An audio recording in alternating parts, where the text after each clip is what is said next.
Synthetic biology. Synthetic biology is a new area of biological research that combines biology and engineering in order to design and build new biological functions and systems in cells. So how does it work? In synthetic biology, you can think of a cell almost like a computer. In a computer, there are a whole lot of individual parts, like memory, CPUs, and video cards, which work together to provide different functionalities.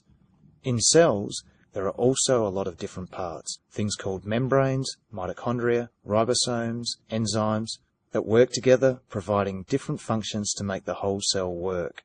All of these different parts are coded for by a cell's DNA, the same way computer programs have a code to make them work.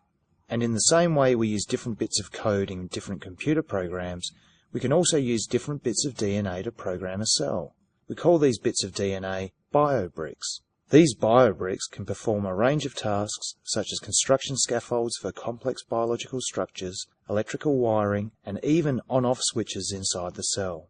The biobricks can then be connected like computer circuitry, and the synthetic biologist then arranges these individual components to engineer a cellular production line designed to run at maximum efficiency. So what makes synthetic biology different from plain old genetic engineering?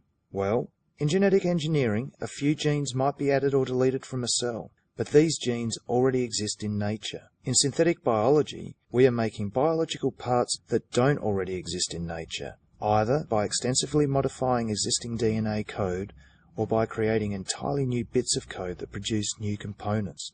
This is like writing a new program for the cell and getting it to work properly with existing DNA and cell parts.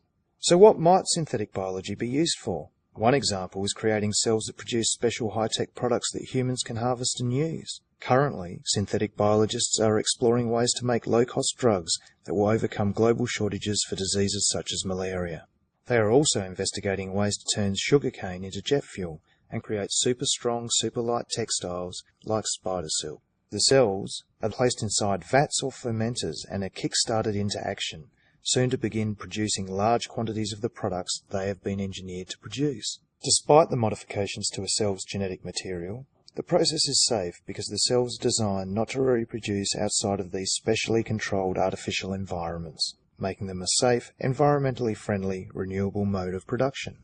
In the future, synthetic biology could be used to alert us to the presence of environmental toxins, produce carbon-neutral fuel sources, and help us diagnose and protect us from disease. Right now, however, there is still a lot to learn because although we know how to read and write the genetic code, we still don't know how to use it to solve a particular problem. But as we learn more about synthetic biology, we will be able to design more complicated cell systems and tackle many of the problems facing our modern world today. In theory, the uses and applications of synthetic biology are only limited by our imagination.